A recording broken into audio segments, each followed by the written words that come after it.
Sikat na basketbolista, hinahangaan na aktor at naging mambabatas pa sa ating bansa. Kapag narinig niyo ang pangalang Dennis Roldan, malamang ay ang kanyang matangkad na tindig at ang kanyang mga sikat na anak sa showbiz ang agad na papasok sa inyong isipan.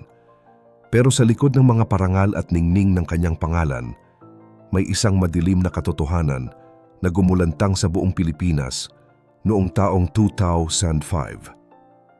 Mula sa pagiging bida sa hardcore at pelikula, paano nga ba nauwi ang isang tinitingalang icon sa habambuhay na pagkabilanggo dahil sa isang seryosong krimen ng kidnapping? Pero bago po ang lahat, baka pwedeng palike ang video na ito at mangyaring mag-comment sa baba kung taga saang lugar ka para malaman namin saan umaabot ang ating mga video. Dahil napakalaking bagay na ito sa aming content creators. Maraming salamat po. Bago tayo dumating sa mabigat na bahaging iyon ng kanyang buhay, balikan muna natin kung saan ba nagsimula ang lahat para mas maintindihan natin ang kanyang pinanggalingan. Si Dennis Roldan ay isinilang bilang Mitchell Gumabao noong November 8, 1956 dito sa Maynila. Lumaki siya sa isang pamilya na may halo-halong lahing Pilipino, Intsik at Kastila. Bata pa lang siya ay nakitaan na siya ng potensyal dahil sa kanyang itsura at bilis sa paggalaw sa mga laro. Dahil ang pamilya niya ay talagang nagpapahalaga sa edukasyon at sa pagiging aktibo ng katawan, hindi naging mahirap para sa kanya na pasukin ang mundo ng sports. Ang basketball ang naging unang pag-ibig ni Dennis at dito niya unang natutunan ang disiplina na akala ng marami ay magdadala sa kanya sa maayos na landas habang buhay. Noong dekada 1980, naging opisyal na professional basketball player si Dennis sa PBA. Sa panahong ito, kilalang-kilala siya bilang isang manlalaro na hindi lang basta umaasa sa lakas ng kanyang katawan, kundi ginagamitan din niya ng diskarte ang bawat galaw niya sa loob ng court. Dahil sa kanyang husay at tindig, hindi nagtagal ay napansin din siya ng mga talent scout sa industriya ng pelikula. Madali siyang nakapasok sa showbiz dahil ang publiko ay mahilig sa mga atletang may itsura at marunong magdala ng sarili sa harap ng maraming tao. Mula sa pagiging basketballista, naging isa siyang ganap na aktor na madalas nating makita sa mga action movies at mga drama sa telebisyon. Gamit ang kanyang screen name, mabilis siyang naging pamilyar na mukha sa telebisyon at sa malaking screen.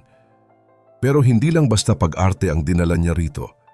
Ipinakita rin niya ang kanyang versatility o ang kakayahan na gumanap sa iba't ibang klaseng role, mula sa mga seryosong drama hanggang sa mga karakter na tumatatak sa puso ng mga manonood. Ang showbiz ang naging tulay niya para mas lalong mapalapit sa masa at dahil sa kanyang karisma, naging idolo siya ng marami. Ang bawat proyekto niya ay nagsilbing platform para ipakita na hindi lang siya basta atletang nag-aartista, kundi isang tao na may tunay na talento sa sining. Dahil sa sobrang sikat niya noong dekada 1990, naisipan ni Dennis na gamitin ang kanyang impluwensya sa mas malalim na paraan. Pumasok siya sa politika dahil naramdaman niya na ito ang tamang pagkakataon para makatulong sa mas maraming tao.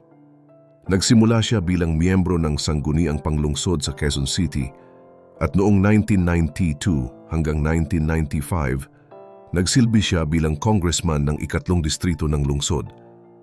Sa puntong ito, ibang klaseng responsibilidad na ang hawak niya. Hindi na lang ito tungkol sa palakpakan ng mga tao sa court o sa sinehan, kundi tungkol na ito sa pananagutan sa publiko. Pero habang tumataas ang kanyang posisyon, mas naging komplikado rin ang takbo ng kanyang buhay sa likod ng kamera. Dito na tayo papasok sa pinakamadilim na bahagi ng kanyang kwento na naging mitya ng kanyang pagbagsak.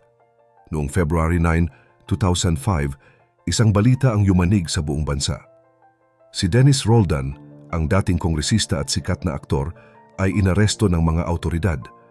Ang paratang sa kanya ay hindi lang basta simpleng gulo, kundi isang kaso ng kidnap for ransom. Ayon sa mga ulat, nadamay ang kanyang pangalan sa pagdukot sa isang 3 taong gulang na batang Filipino-Chinese na si Ken Shiyu. Ang bata ay dinukot habang kasama ang kanyang yaya sa Cubao, Quezon City.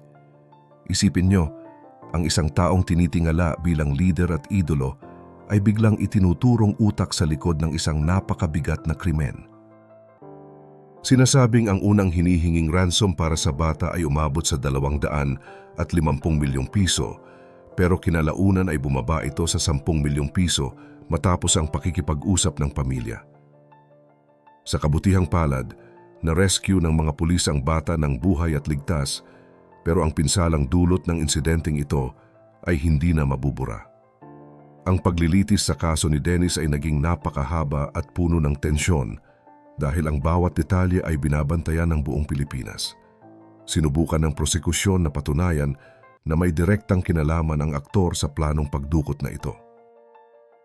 Ang naging hatol ng korte kay Dennis Roldan ay hindi lang basta balita sa dyaryo o telebisyon, kundi isang malakas na sampal sa realidad na walang sino man ang mas mataas sa batas. Noong taong 2014, matapos ang halos 10 taon na paglilitis, tuluyan na ngang ibinaba ang desisyon na guilty siya sa kasong kidnapping. Ang parusa ay habambuhay na pagkabilanggo sa New Bilibid Prison. Dito na natapos ang kinang ng kanyang buhay sa labas at nagsimula ang isang bagong yugto sa loob ng rehas na malayo sa karangyaan na nakasanayan niya. Marami ang nagulat at nalungkot, lalo na ang mga taong sumuporta sa kanya mula pa noong panahon ng kanyang paglalaro sa PBA at pag-arte sa pelikula. Pero habang nasa loob ng kulungan, isang kakaibang transformation o pagbabago ang nangyari kay Dennis. Kung dati ay sanay siya sa atensyon ng maraming fans, ngayon ay natuon na ang kanyang pansin sa isang bagay na mas malalim. Habang hinihintay ang pinal na hatol at habang nagsisilbi ng kanyang sentensya, ibinaling ni Dennis ang kanyang buhay sa pananampalataya.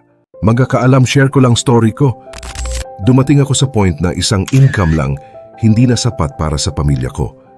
Kaya naghanap ako ng extra income at oo, marami rin akong pinagsisihan na online courses at online materials. Pero may natutunan ako. Dahil doon, unti-unting guminhawa ang buhay ko. May savings na, may bahay, may sasakyan, at nakakapag-travel abroad. Kaya gusto ko lang i-share ang mga nakatulong sa akin. Inipon at compile ko lahat ng online course at online materials na alam kong makakatulong din sa iyo. Litan ang link sa description at comment section. Naging aktibo siya sa pag-aaral ng salita ng Diyos at kinalaunan ay naging isa pang ang pastor sa loob ng selda. Sinasabing dito niya natagpuan ang kapayapaan na hindi naibigay sa kanya ng kasikatan o ng pera noong siya ay nasa rurok pa ng kanyang career. Ang dating action star ay naging tagapagturo na ngayon ng moralidad sa kanyang mga kapwa preso. Ang kanyang pamilya, lalo na ang kanyang mga anak na sina Marco at Michelle Gumabao, ay hindi rin naging madali ang pinagdaanan dahil sa sitwasyon ng kanilang ama. Sa kabila ng kahihiyan at bigat ng kaso, pinili nilang manatili sa tabi ni Dennis at ipakita na ang pagmamahal sa pamilya ay hindi natatapos sa pagkakamali ng isa. Naging matibay sila sa harap ng publiko kahit na lagi silang natatanong tungkol sa kinahinatnan ng kanilang ama. Ito ang isang bahagi ng kwento na talagang relatable sa ating mga Pilipino dahil kahit gaano pa kabigat ang kasalanan ng isang kapamilya, ay hindi natin sila kayang talikuran ng basta-basta. Sa loob ng maraming taon, naging tahimik ang buhay ni Dennis sa New Bilibid Prison. Marami sa kanyang mga kasamahan sa loob ang nagpapatunay na talagang nagbago na siya at malayo na sa dating imahe ng isang makapangyarihang tao sa gobyerno. Ang kanyang araw-araw ay umiikot na lamang sa panalangin, pagtulong sa iba pang bilanggo, at pakikipag-usap sa kanyang pamilya tuwing may pagkakataon. Ipinakita niya na kahit nasa loob ka ng pinakamadilim na lugar, may pagkakataon pa rin para magbago ang isang tao kung talagang gugustuhin nito. Pero siyempre, hindi nito mabubura ang katotohanan na may isang pamilyang nasaktan at may isang batang naging biktima ng krimen na kinasangkutan niya.